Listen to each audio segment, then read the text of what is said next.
राष्ट्र सर्वप्रथम, राष्ट्र सर्वप्रथम, राष्ट्र सर्वप्रथम, राष्ट्र सर्वप्रथम। आपके वरिष्ठ नेता व मंत्री अतिशी ने प्रेस वार्ता को संबोधित किया। इस दौरान मीडिया को संबोधित करते हुए अतिशी ने सीएम केजरीवाल की सुरक्षा को लेकर चिंता व्यक्त की। उन्होंने स्वाति मालीवाल के मुद्दे को लेकर बीजेपी पर हमला बोला और कहा कि ये केवल सीएम केजरीवाल के खिलाफ साजिश है, क्योंकि जो वीडियो सामने आया है उसे पूरे देश ने देखा है। जो शिकायत स्वाति मालीवाल कर रही थी वो सरासर झूठ है। वहीं अतिशी ने कहा कि पटेल नगर और राजीव चौक समेत कई मेट्रो स्टेशन पर अरविंद केजरीवाल के खिलाफ धमकियां लिखी गई हैं।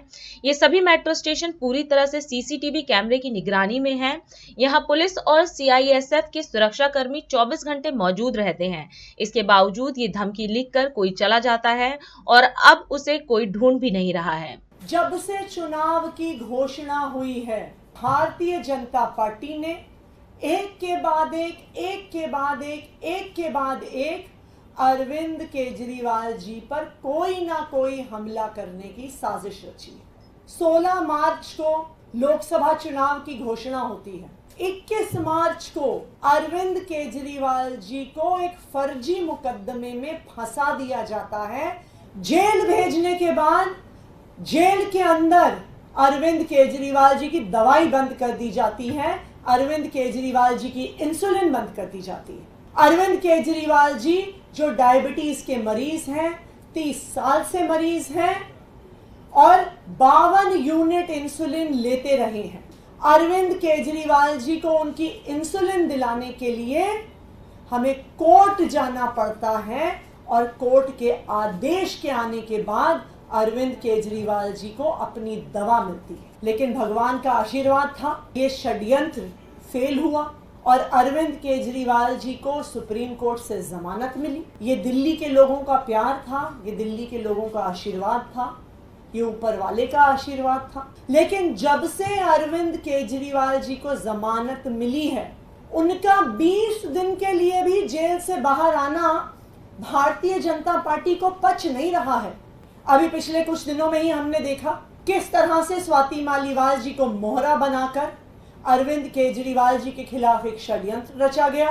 किस तरह से उनका इरादा था कि अरविंद केजरीवाल जी पे आरोप लगेंगे। हमारा मानना है कि स्वाति मालीवाल जी पर उनके एसीबी के केस को लेकर दबाव बनाया गया और उनको इस षड्यंत्र का चेहरा बनाया गया। लेकिन वो षड्यंत्र भी कामयाब नहीं हुआ, क्योंकि जो वीडियो सीएम आवास से निकले उससे पूरे देश ने देख लिया कि जो शिकायत स्वाति मालीवाल जी कर रही थी वो सरासर झूठ है। कल दिल्ली मेट्रो के बहुत ही प्रोमिनेंट मेट्रो स्टेशंस में, जिसमें एक मेट्रो स्टेशन है राजीव चौक, दूसरा मेट्रो स्टेशन है पटेल नगर और उसके अलावा कई मेट्रो की ट्रेन्स के अंदर अरविंद केजरीवाल जी के खिलाफ धमकियां लिखी गई हैं।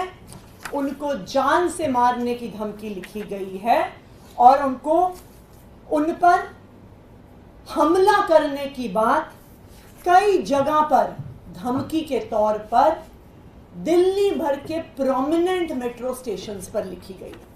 अब आप मुझे बताइए, ऐसा कैसे हो सकता है कि वो मेट्रो स्टेशन जिसका चप्पा चप्पा सीसीटीवी कैमरा से कवर्ड है, मेट्रो स्टेशंस का 1 इंच भी सीसीटीवी कवरेज के बाहर नहीं होता। ये मेट्रो स्टेशंस राजीव चौक, पटेल नगर में दिन रात पुलिस मौजूद रहती है, पैरामिलिट्री फोर्सेस मौजूद रहते हैं, 24 घंटे सीसीटीवी कैमरा की मॉनिटरिंग होती है। लेकिन फिर भी धमकियां लिखी जाती हैं और धमकियां लिखने वाले को कोई ढूंढ भी नहीं रहा है। वो धमकी लिखने वाला ये सारी धमकियां अपने सोशल मीडिया अकाउंट्स पे पोस्ट भी करता है। मैं जानना चाहती हूं कहां है दिल्ली पुलिस, मैं जानना चाहती हूं कहां है उनका साइबर सेल, मैं जानना चाहती हूं कहां है दिल्ली मेट्रो के सिक्योरिटी फोर्सेस। ये वही दिल्ली पुलिस है जो स्वाति मालीवाल जी के फर्जी आरोपों पर 24 घंटे काम कर रही थी। जो पूरी अपनी बटालियन लेके उनके घर चली गई थी उनके आरोप नोट करवाने के लिए, एफआईआर करने के लिए, जो जेम्स बॉन्ड की तरह हर 24 घंटे में एक बार सीएम आवास पहुंच जाते हैं, कहते हैं जी अब हमें सीसीटीवी चाहिए, अब हमें कालीन चाहिए, अब हमें सोफा चाहिए, अब हमें वीडियो चाहिए, अब हमें फलाना चाहिए। क्यों अभी तक ये धमकियां देने वाले को पकड़ा नहीं गया है? क्यों सीसीटीवी फुटेज खंगाली नहीं जा रही है?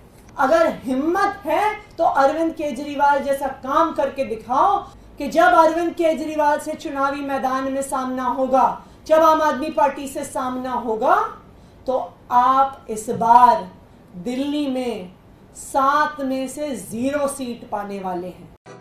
राष्ट्र सर्वप्रथम